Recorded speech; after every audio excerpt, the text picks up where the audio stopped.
we had to convince them that the packaging was just as important, and if not more important than everything. Because like, if the package doesn't say the right things to the right people, then it can fall flat. And so when we looked at the whole brand, we looked at this, what we're calling like the journey to the freezer aisle, and like how to get them to the freezer. But once they're at the freezer, how do they lock them in? If you're an entrepreneur, a designer, if you're launching a brand or refreshing your packaging, this episode is going to give you 3 takeaways that are going to be game changing. First, you're going to learn how to break into retail categories that maybe don't even exist. Chase Design Group did this with Dorot Gardens, a frozen garlic and herb brand that was hidden in the freezer aisle. They had to solve the problem of making people even aware or even realize that they needed the product and then where to find it. Second, you'll hear how they tackled the redesign for Tombstone Pizza, the heritage brand that needed a modern refresh while keeping its heritage, no nonsense, bold personality intact.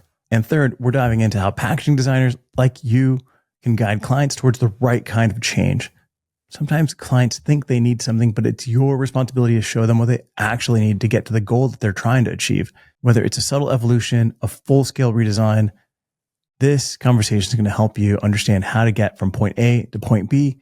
My guests today, Dave and John from Chase Design Group. They're going to break down these strategies behind the redesigns, from research, strategy, color choices, and how to make your packaging just shock the entire shelf. Whether you're a designer looking for an edge on your next project or an entrepreneur that's trying to figure out how to stand out, this episode is packed with insights that you can actually use.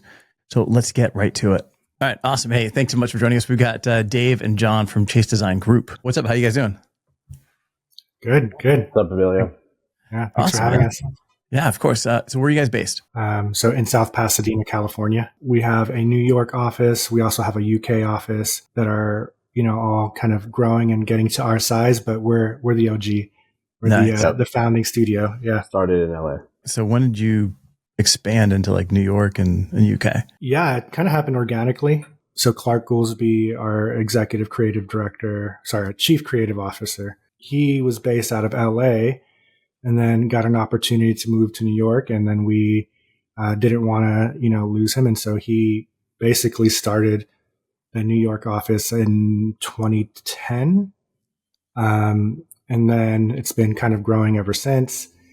And UK, I'd say, started, a few years after that. The exact dates eluding me, but we've been around and we've been doing pretty well in the UK too. So that's cool, man. I always wonder like how studios like start in one place and they start spreading out, and not just like doing that, like physically. Yeah, I think we can all do it now. It's remote. But like, how do you keep that Chase style contained as it kind of grows, right? Because every market's a little bit different and stuff. So it's always cool to kind of figure out how you start, how you move.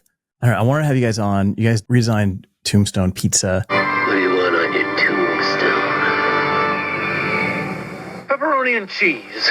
So like freezer aisle packaging, and then you also did some other food packaging for Dorot. But before we kind of get into the packaging and how you do it and kind of like your approach to it, what is Chase Design Group? What makes you guys different?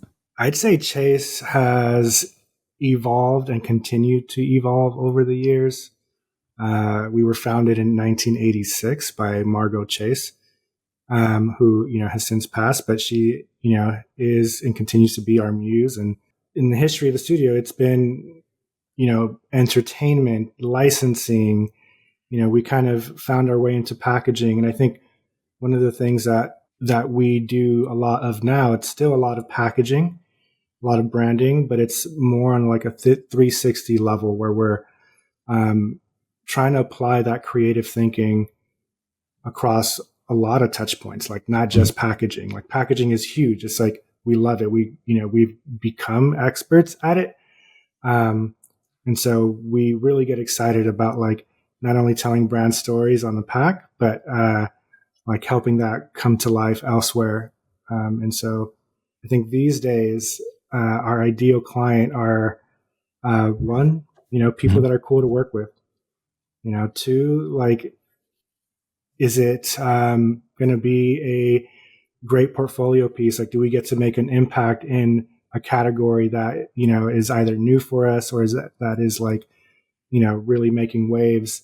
3, do we get a chance to, influence more than the pack? Like, I think we have a lot of really talented people. Like Dave is like awesome. And we have a lot of other really talented people as well that are just solid thinkers, man. Like, and that thinking really applies to, packaging and beyond. We really love building relationships with those clients that like, trust us completely from, from our strategic thinking all the way down to print processes and, like what we recommend for special finishes and, just the entire process. And John hit on something really good, clients that are cool to work with.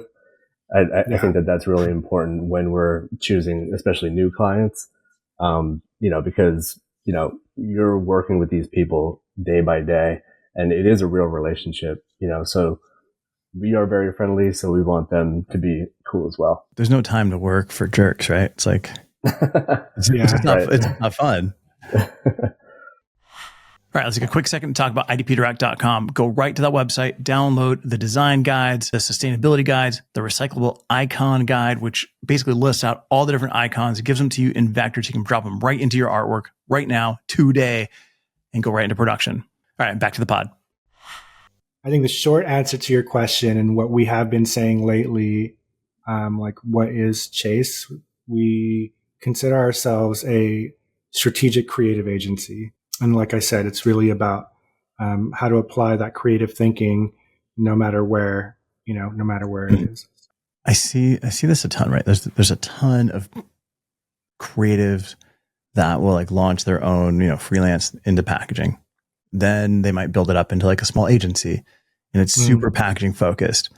And then they realize, all right, well, if I'm going to be a packaging designer, I need to know a little bit of pre-press, right? So they kind of learn a little bit of that. I got to get into copywriting because I'm on pack and I got to adjust text to fit. So they improve there. But they're like super focused on packaging. I mean, I love packaging. I've niched down to the point where it's just like me personally, I just do structure. But when you guys work, you're saying like this 360, like you've taken it's not just the pack. Tell me a little bit about like the Chase 360. Like what is that? I can give you an example, like with Dorot Gardens. So Dorot, just to give you some context, like Dorot is a frozen garlic and herb product, right? They have like cubes and it's really high quality, fresh. But it's not really a category, right? So like it's like a few small facings in a freezer aisle. There's no other competitors around them, but people don't know how to find them. And so that was like their question. How do we get people to the shelf? And so that was actually the project. In the process of discovering what they needed to do, we were able to align with them that the strategy needs to be like, all right, how do we look, right? What is our, who are we talking to? So we help them identify consumers, but also like packaging, since it wasn't really part of the piece at the time, we had to convince them that the packaging was everything. Just as important, and if not more important than everything. Because like, if the package doesn't say the right things to the right people, then it can fall flat. And so when we looked at the whole brand, we looked at this, what we're calling like the journey to the freezer aisle, and like how to get them to the freezer. But once they're at the freezer, how do they lock them in? And so that's what we get, So like we looked at outdoor, we looked at copywriting, we looked at, new logo, new brand personality. We even consulted on their like social media and web. And it was all ultimately kind of grew out of the package design and the new brand personality. So I love that you call it the 360, right? Because that's what you're starting here. You're looking at every single thing. And I'm looking at Dorot, and I'll share this on screen for anybody that's watching, right? So it's like the old packaging structure is like a clamshell. You got like a paper board over the top. There's a lot of information, right? It's got like keep frozen. You got like crushed garlic. You got 16 cubes, like all these little bullets of copies. There's a ton of it. You got some color happening in a couple different areas. And then you got like big imagery that's maybe a little confusing for somebody that might not know what certain things look like. Like there's like a topped off garlic, and then you've got garlic cubes. So again, there's a knife. There's all sorts of stuff happening. Yeah. Mm-hmm. So that's that's the starting point. People don't know to look for it. People don't know what they're looking for. Right? They either assume you're getting garlic pre-crushed in a jar, or you're getting raw garlic. So like, why would they look for this thing? So before you even tackle the packaging, like that's the big question. So like, what's the answer? How do you get somebody to even look for this?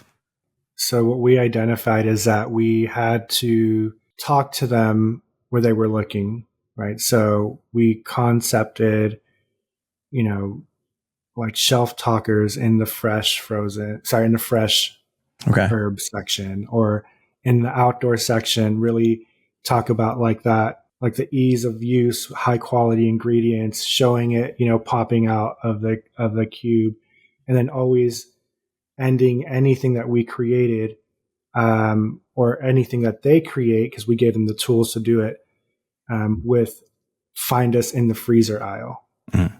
If they don't know you exist, they're not shopping that category already. So like, you got to get them there. You have to get them to know that they exist, and then tell them where to find them. So yeah, and to add to that, because a brand 360 is across so many different touch points, you want that personality that you've created on the pack to translate to everywhere else that you're showing up. Like Instagram, even like bus posters.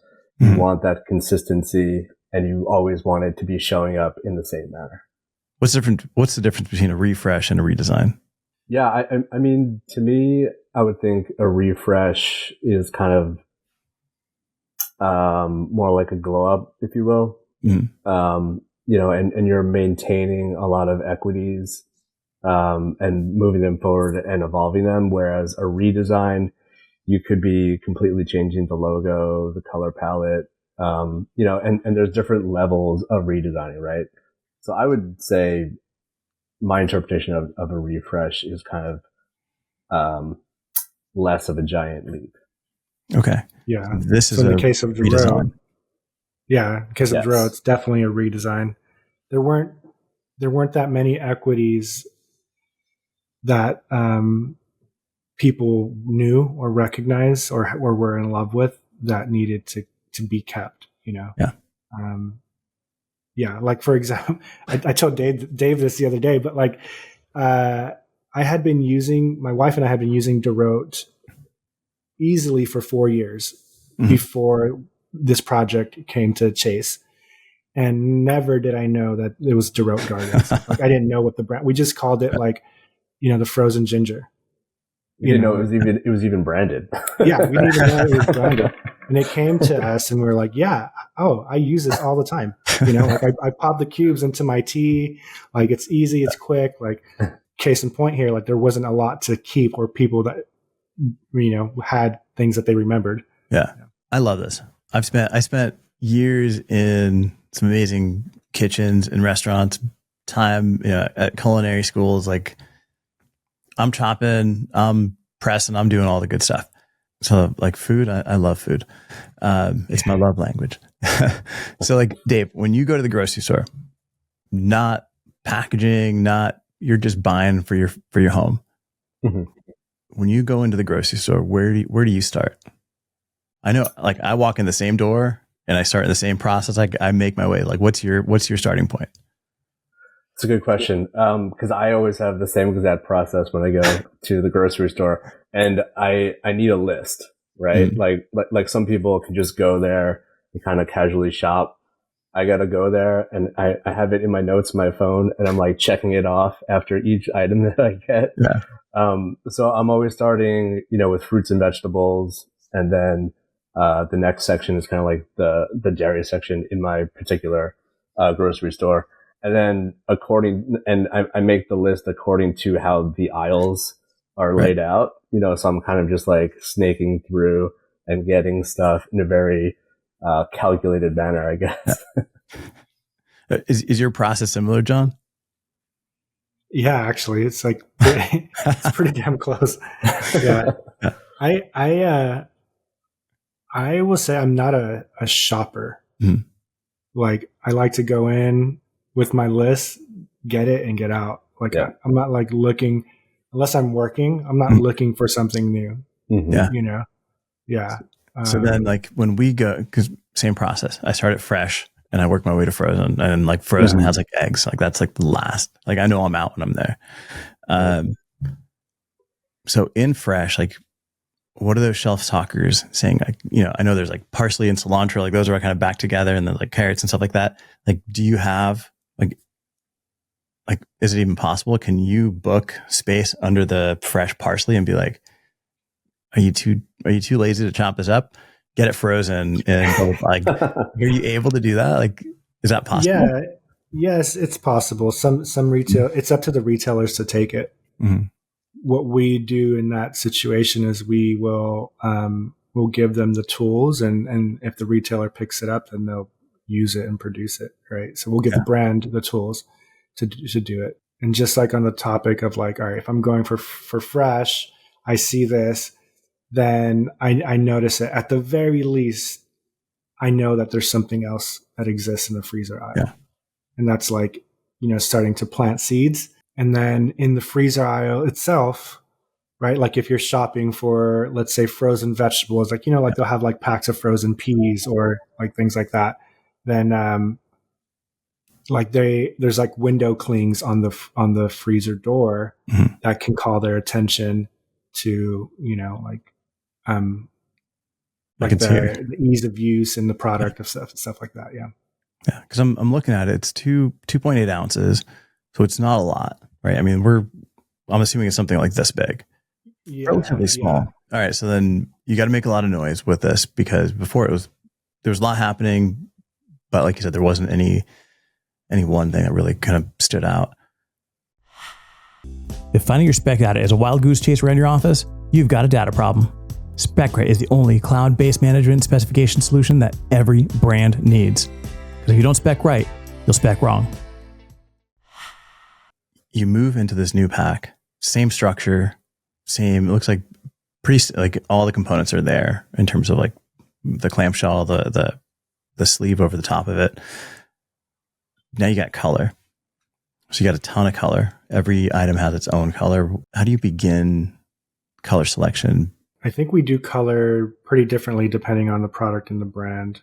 But like in this case, we started with the top selling SKUs and made sure that those were the best. Let's just say, like, for example, basil has a red tone. Mm-hmm. Basil is often used in Italian food or Italian cooking.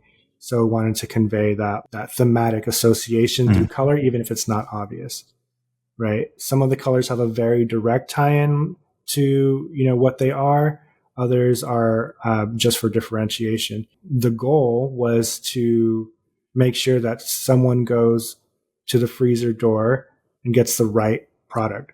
Because I, like before, they were all purple, right? And I have made the mistake myself of grabbing a garlic when I thought I was grabbing a ginger and didn't realize it until I was tasting garlic in my tea, you know, like it's pretty bad. So contrast, you know, getting it to pop off a shelf. It still has to work well with the brand purple because the Dorot logo is purple, right? And then helping the ingredients pop off as well. So lots of factors there. Let's back up all the way to the beginning. Dorot comes to you guys. You're like, hey, I've used you guys, but I don't even know who you were. What's the process? Like, what is step one? We didn't know who we were talking to. Right. Okay. So we actually helped them facilitate a consumer segmentation study to figure out, you know, who we were talking to. And like, for those that don't know, like a consumer segmentation study is like you identify, you know, roughly who you think might, you know, be your consumer target. And then you start to dive into what they like, what they don't like, what are their habits on cooking, what are their habits, you know, in life, you know, what is their schedule like, you know, what would drive someone to use this. And so in that process, we were able to identify some pretty key like behavior. For example, one of our consumers is a guy who let's just call him Matthew, who's a busy dad, professional. He loves to cook. He loves to entertain, but he's so busy he doesn't have time. Mm-hmm. So he's concerned about like what can help me make things faster and what will be a quality piece of ingredient that I can use in my food. Right. And he does. He likes things to be quality. He likes to entertain people. Right. He has an enjoyment for cooking, but he also has that need for, shortening this process up. And then the second consumer target that we identified was a busy parent who really doesn't like cooking. Right. Like me, like I don't love cooking, but they are concerned about getting healthier or quality food on the table for their kids. So, but how do you find that guy? Like, how do you determine that this is the person, right? When you're doing that consumer segmentation study, like who are you taking out and who are you putting in? Like, what are these qualities? Like if I wanted to do this, I'm launching a brand and I wanted to do my own consumer segmentation study, like how would I even start? So we partner with with research, companies and stuff like that. And we help set up the parameters. But when we started to see the commonality, right? Like you start to look at like out of this big group of people that we interviewed, like what are the common factors, right? And so you try to identify commonalities that will reach a lot of people, but then you want to pick someone that can inspire all of those people. So like you narrow in your target that other people can relate to or aspire to. So then you get more people, right? So it's like your target might be narrow, but it halos out and attracts others. So now we know we've got like this particular person, Matthew, that's dad, likes to cook, but doesn't have the time. We're going to target him. So then how does that ladder into the next step? Yeah. So then the next step in this project was we started to come up with mood boards and territories that we feel like, so we take our best guesses, right? We put on our strategy hats on as designers and we say, all right, since we know that this is that person, let's create some designs that we feel like they would respond to, right? And so now we knew who we were talking to and who we were designing for. And so let's create for them. So we came up with a bunch of different designs. Mm-hmm. Some were more on like high on culinary. Others were more on like ease of use, and ultimately ended up being like a balance. So like in this early concept phase, are you using artificial intelligence in any way? Mm-mm. Good. So it's just like real people, real design, real thoughtful process, right? So you're picking, right? AI is cool and all, but let's do this for real. AI has a purpose, but there wasn't one here. Yeah. So you're so in this early concept phase, you're putting some colors together, and like, are you going through like different typefaces, like what's communicating, what's jumping off? Yeah. Is it multiple people putting their concepts in, or is it just like, all right, this is the team that's working on Dorot? Yeah, it's pronounced Dorot. Dorot. Dorot. But yeah, it's and I think in Chase, like even on Tombstone, we we'll have a few people on it contributing concepts, wanting to get a really good breadth of work that is smart and it doesn't always have to be that way. Like you could do it with one designer. Mm-hmm. But given the time constraints is like sometimes when you want to put more people on it.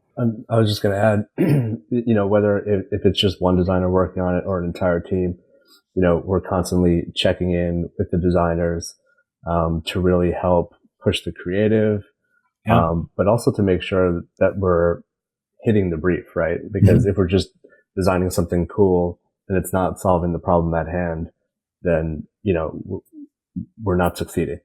Yeah. So definitely making sure that we are hitting the brief. But then once we are locked in on that, can we push it even further, to another suggestion perhaps that the client might not have, thought of? What would be like the one sentence brief for a Dorot?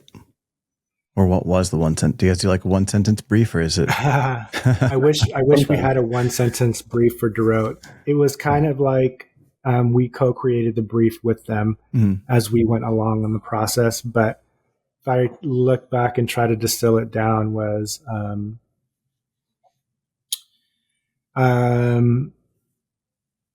create a brand that can convey both quality, ease of use, and inspire like home cooks to try new things. Yeah, I'm looking at the mix, right? You've got garlic, you've got ginger. Ginger sucks. Not the packaging, but the product, right? Like if I'm going to use ginger, I got to buy a giant root, and I probably only need like this much, right? I only need a portion of it. So buying it frozen, yeah, that makes so much sense, right? Like I'm not going to buy a root and freeze it myself because it's, there's a whole process there. So like that totally makes sense. Then you've got turmeric. Buying turmeric, again, it's kind of a pain because you can only buy it in certain ounces and it's not cheap. And it doesn't have like a super long expiration on it. So buying it frozen, amazing. And people want to use turmeric because it's like got all these benefits to it, but they don't know how. And they don't want to, and because it's expensive, they don't want to waste it. So like having it frozen, amazing. And then you have all these you got like sauteed onions, you've got chopped basil. And if I was to freeze any of this stuff, like it just goes brown, like when you freeze it, right? So like there's a whole process and science behind this to keep everything fresh, which is awesome. So I think for a consumer, it's like, yeah, it's fresh, it's done correctly. And then the color just kind of stands out and it really helps. So like beautiful pack. I love the purple that carries through on all the colors. You guys were talking about like how the colors work with the actual designs. And I want you to go and look at this video and watch, look at the images, like the parsley really stands out in the green, like the turmeric on the blue. So it works beautifully. Then you got to put it behind a frosty glass in the freezer section, right? So like, what is the challenge in the freezer section? Because we're going to talk about Tombstone as well, which is another product in the freezer section. So like when you guys are like experts in this, it's like, what are the challenges when you put product behind that freezer glass door? I think the biggest challenge is that there isn't a big category that people already are used to shopping. And I kid you not, like sometimes it's just garlic and ginger, two facings in a freezer on an upper corner or lower corner. And it's really hard to find. And so the reason why the colors are so vibrant is so that they can pop off in those corners. The reason why the typography is so large, right? Like the garlic and the ginger, all those, is so that people can read it next to another package that might have a bigger box and bigger typography. Sure. Right. So it's like we're designing with the shelf in mind and with the glass, right? Like the glass is, you open the glass, and as soon as you close it, then it gets frosted. So if someone has just opened it before you, right, like that frosted glass is really going to obstruct your view. But it's, really, I think the challenge is to pop off.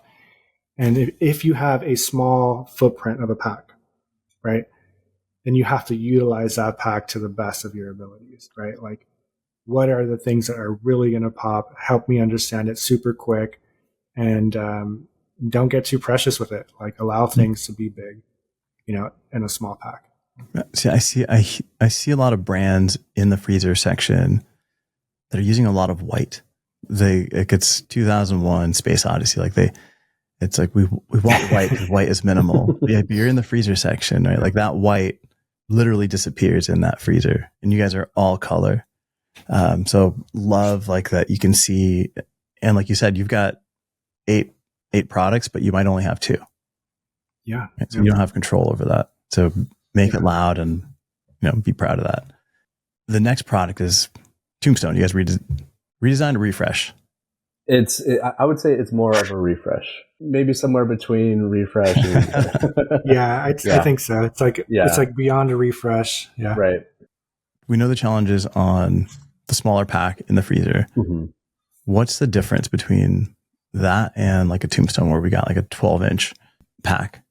Yeah, I think for Tombstone, because the frozen pizza section is so big and those packs are so large, it's one, it's like, how do you stand out amongst all of those different pizzas and really get noticed? And then two, can you look like the most delicious pizza on the shelf? Mhm. And there's, like so many different, similar styles of the pizza in the frozen pizza section. A lot of them focus on they call it the cheese pull. Mhm. So you see like a slice of pizza and it's kind of being pulled away from the pie. Yeah. And a lot of them, are at the same angle with a similar pull.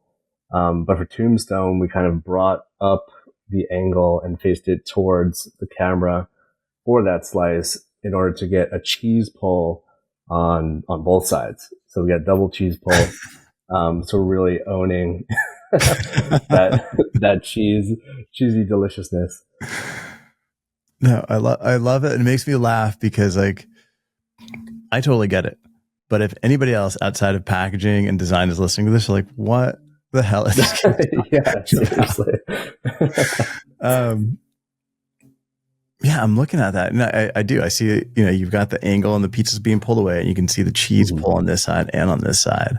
So before you even get started here, like you're looking at all of the products out there, right? Like some have windows, some are like brown craft with like, some look like a pizza box. Like there's all these different varieties. Right. What's your competitor analysis process? Like, what do you guys do there? Yeah. So when we do start a project, we definitely do our homework and look at a competitive audit, to see what our competitors are doing well, but then also what they're not doing well, and perhaps what is missing. And then we learn from that, and design strategically, in the exploration, thinking about all these things. We also do, for a redesign, like a current analysis of the brand. And again, we identify the pros and the cons of what's working, what's not working.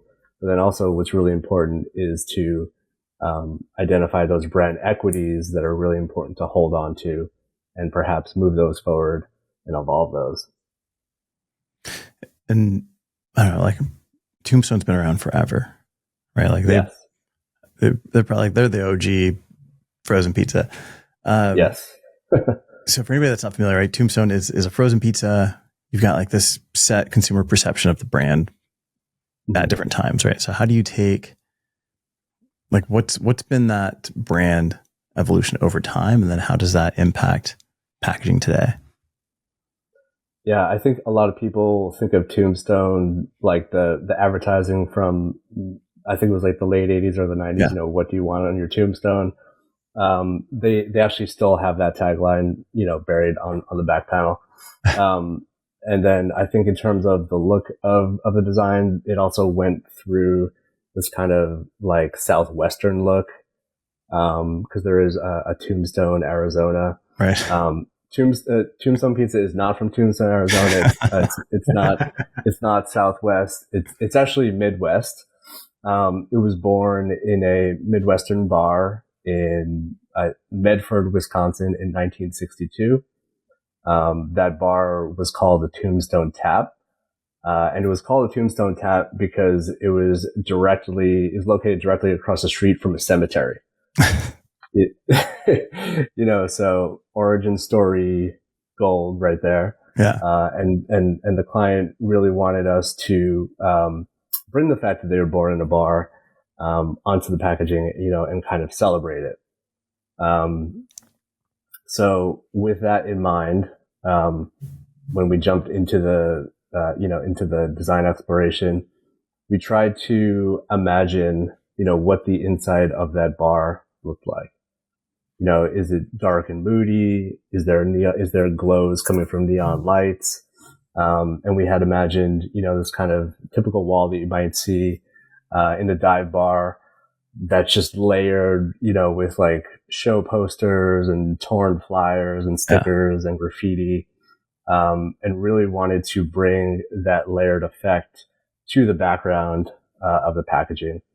And we have that sort of, background pattern on both, the core line, but then also, in the tavern style. I'm And looking at the then, pack. Like the core line is like this purple background on the pepperoni version. Then you got the Tombstone Tavern style. You got like the neon glow with the tavern style yes. across it. Yep. You guys have a beer in the picture of this pizza box. Has anybody else ever Can you put a believe beer? it? Has anybody else put a No. beer on the pizza box before? No. And we were shocked that we were legally allowed to do it, and like really excited. It sounds like it should be illegal for some reason. Yes, but because, the whole brand was kind of born out of, pairing beer with pizza, Mhm. we wanted to bring that to the pack, especially on the tavern style. The neon sign, obviously, is a nod to the neon sign you might see outside of a bar. But then also for the flavor names, instead of using just kind of like a colored box or a colored shape, Yeah. we've individually designed these beer coasters, with custom typography for each different flavor to really talk to the flavor itself. But then also, that it's always, everything's going back to the bar. So all of the flavors on beer coasters. Yeah, dude, that's like I'm looking at the packaging and I see the beer and I keep looking and I'm like, wait a minute. So going back to this beer thing, is it like it's so like I can't, like it's crazy. Like even the sticker, like you have a little sticker of a beer in the corner, like like Yep. the frothy mug. Yes.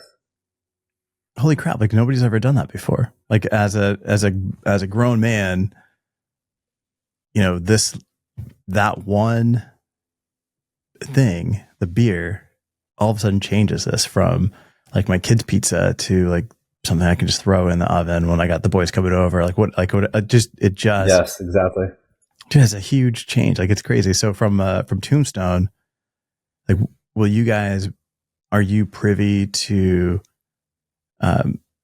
growth in like sales, like due to the pack? Like are you able to get some of that data to see like how things change and kind of how this kind of grows, or is it like you hand over and then you don't get to collect any of that data?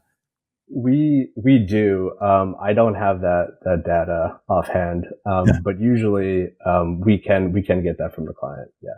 Oh, that's amazing. No, that's super cool. Yeah. And like now you can like just continue growing on that because nobody else has done this right now. It's like you can do pairings, right? Like this pairs with an IPA, this pairs with like what, like I don't know, like whatever. Like it changes what you can do in that frozen section. Yeah. It's funny that you say that because one of our design ideas for the back panel was to do beer pairings, with certain flavors, with certain beers. Does it pair with an IPA? Does it pair with a stout? So they considered that. They didn't want to do it for the back panel because they wanted it to be more about the pizza itself.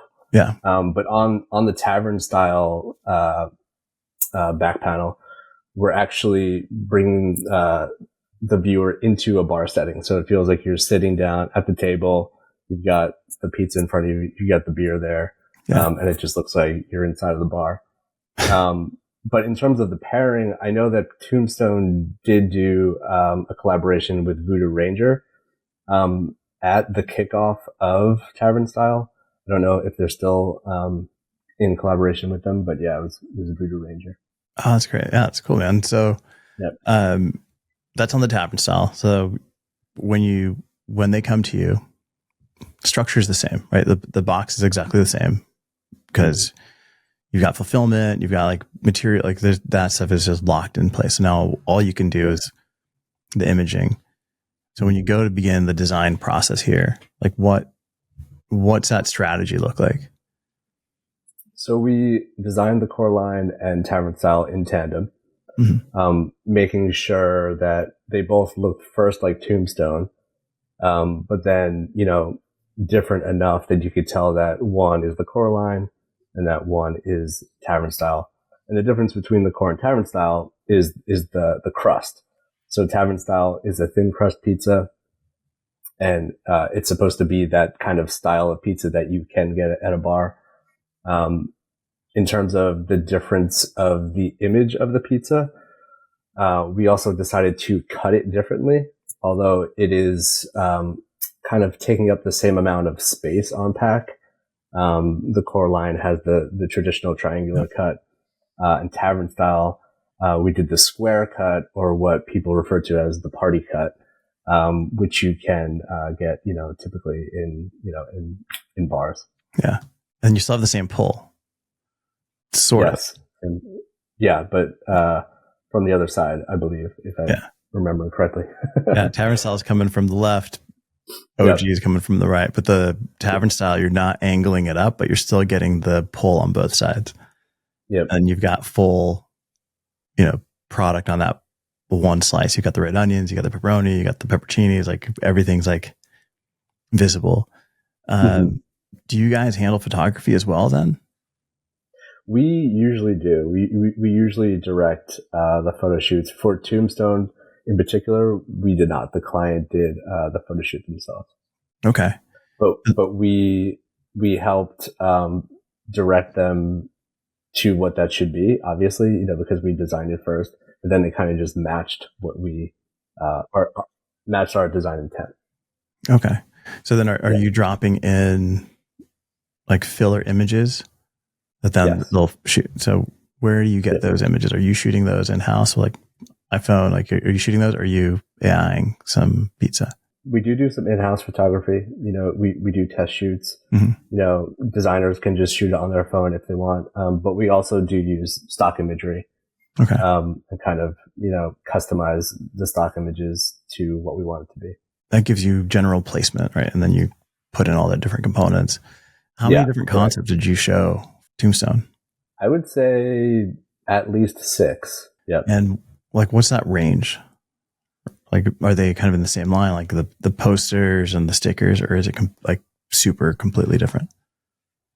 Well, it was different because we know that they wanted to tell the bar story, right?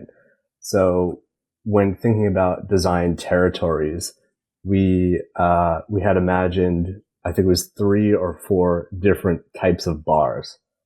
So it was like, the local spot.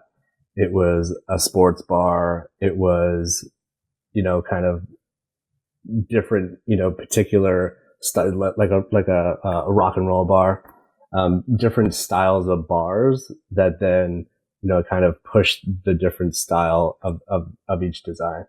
So they got to, they knew that they were born in a bar, right? But no one knows what that bar looks like. So we got them to kind of imagine what that bar looked like and how they wanted to look moving forward, how they wanted to portray Tombstone moving forward. Yeah. And I didn't know they were born at a bar. I don't think any customer out there has this, right? It's just Tombstone. It's just like whatever the other pizza companies are. So now it's like, on this side, consumer, you're not getting this whole story. You're just seeing that this is different, and that it's different in a way that's cool, color, and interesting in terms of like, let me see what's different here. Like, I'm going to pick it up. So I open up the freezer. Like, how many different flavors are there, and how many different colors are there at this point? For the core line, I would say in a store, there can be, like maybe 6 different at a time, depending on, what store you're at. It also depends on what region of the country you're in. And is all core line that same purple, blue color? Okay. Yeah. So you get like a huge brand block of that really deep, dark purple, and the white Tombstone logo is just like really jumping off of that, on the shelf. So when we're differentiating, with the different flavors on the shelf, that's coming through, the flavor color and mostly in the coaster and the photography. Yeah.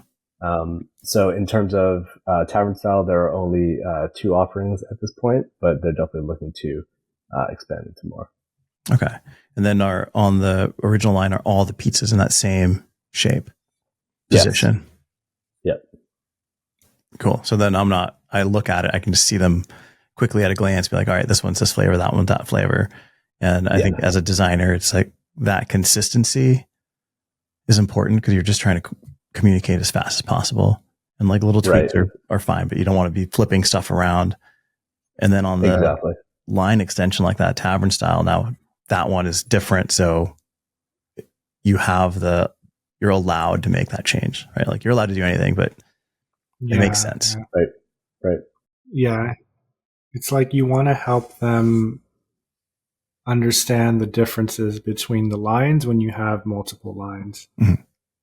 You know, and there's also something that we like to call like shelf rhythm, right? Mm-hmm. So like as you're scanning a shelf, like what's the rhythm that you're creating with the eye movement and whatnot, Yeah. right? And so like having things in the same place or color in the same way really helps to kind of help the viewer navigate that space. So, you know. Sure. They're not having to process something new every time. Yeah, exactly. Yeah, it also, like, brand consistency is really important on shelf, but it also makes it easier for us to extend, to all of the flavors that they have. But then also, once the project leaves us, in a couple of years, they might come out with more flavors. So we want to be able to have anybody else who picks it up, to be able to extend it properly. Okay. So I think position of things, on pack consistently is really important. Right. When you're done, are you guys working with the production team and the manufacturing team on like fine tuning color, or do you hand over files and you're like we're done? Yeah, we do have an in-house production team. So we are a part of, that process of, the mechanicals and, sending it to the printer. Okay. And then are you guys getting proofs and stuff? We do a lot of proofs, in terms of the color, making sure the photography is printing correctly. If I'm a brand out there and I'm looking for a team to help me kind of redesign my pack, refresh, get stuff on shelf that's going to work, I'm not coming to you and being like, hey, this is what I want, right? Like, I always feel like customers come with like what their wants are, like brand clients come with what their wants are, but maybe it's not what they need. Like, how do you decipher the differences between what they're saying and what they actually require to get them to where they're trying to get to? I think for Tombstone and Dorot, it was different. For Tombstone, they were pretty locked in on what they wanted, and we kind of went down that path and solved the problem for them. For Dorot, I believe, they kind of came with one thing and then we ended up doing something completely different. Is that right, John? Yeah, I think with Dorot, they came with us with the challenge. Like, hey, we want people to know us. We don't know necessarily how to get there. Let's kind of co-create this brief together. So we at Chase we do both. We have really depends on the need, and I think in the case where a brand might come with us and say, hey, you know what, we need a refresh of our packaging. In our process, we might realize like, you know what, you actually need something more. Like you need like a redesign. You need to breathe a new life into your brand. And then we will sometimes make a decision, like as designers, if it's not part of the brief, we'll ask ourselves, hey, is it worth, creating something to get them excited about what could be, and then try to convince them that that's what they actually need, and then go from there, So it's there's like some leaning in, some strategy, even just like trying to get them to go where they need to go, So if you're a young designer out there and you've got a client, landscaping, or like whatever, right? Like when you're at that starting point, you're taking all sorts of different clients. It's never Tombstone. Yeah. But you're taking on whichever client, and they're coming to you and they're saying like, this is what I need. Like what are some of the questions that a young designer can ask to really understand what it is that they actually need? Like what's that goal? Where they're trying to get to? Yeah. I think even what you said right now, asking the client, like, what is your hope? Like, what do you hope to achieve from this need? Like, what is your end goal? Right. And then start to develop the trust in saying, okay, I understand your goal. I'm aligned to your goal. Let's see what ways are what are the ways that we can get there? And then as a creative, feel free to explore, especially as like you're starting out. I found myself doing this, do what they ask for, but then do what you think is right as well. Mm-hmm. And then pitch it, And, yeah, I think something else, designers can ask is, why are you better? Like why would somebody choose you over, over something else? Or even, like what do you stand for? There's got to be some sort of reason why a consumer is choosing a certain brand over another one. And a designer can help a brand, portray that or express it, but they need to know why. Yeah. I love that. Yeah. No, that's great. Yeah, I know a lot of times for young designers, it's hard to push back and ask questions, right? Where it's like, we need this. I'm like, all right, well, I can do that. But you really could have done a little more, right? And yeah. I guess it's like what you're, as a designer, like trying to grow your comfort level in having those conversations and asking those questions, because it really does kind of open up the door to more exciting execution, and also builds trust. Like one of the reasons why we get these clients is because we've been able to have those hard conversations and go through it with clients, right? And when we end a project and it goes well, like we now have a relationship where there's like, it's built off of trust. We recognize them as smart people. They recognize us as, smart people, and we can have those conversations. So it takes practice for sure. Yeah. No, amazing. And what's the right client for Chase? Who's the brand out there? You're like, why aren't they not calling? Yeah. That's a good question. You mean one that we don't already have? Yeah. Who's that one? You're like, man, I'd love to do this. I don't know, but like I would say, kind of like what we touched on earlier, like in terms of the kind of clients that we do, like, or clients that we can definitely be cool with and get along with, and ones that, trust us completely, with that whole,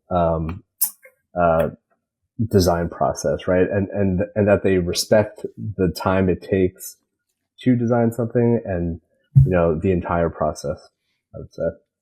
That's a great political answer. Like, who do you open your pantry and you're like, damn it, I want to do this? Like, who's that? Hey, I'll tell you, Rick Owens, if you're out there, call me. I want to work with Rick Owens. That's who I want to work with. Like, who do you want to work with? Yeah. It's hard to pinpoint like a brand, but I would love to just work on something that's like completely new, like a new product. That is like innovating, that like we can help them, grow, or we can just do things that are wild, where we can like, concept the structure and, all of it, and I think, we do a lot of like big brand stuff. We do small brand stuff, and we do a lot of food, and it's all really fun, really delicious. We get to, enjoy it. And we do well for the brands. I'm like jonesing for something that's like, really innovative, like technology or science oriented. Like, yeah. Cool. When are you guys updating the website? Whose job is that? Let's call them out. You definitely got to get Tombstone Dorot on there. Yeah, Tombstone Dorot. Well, they just launched, so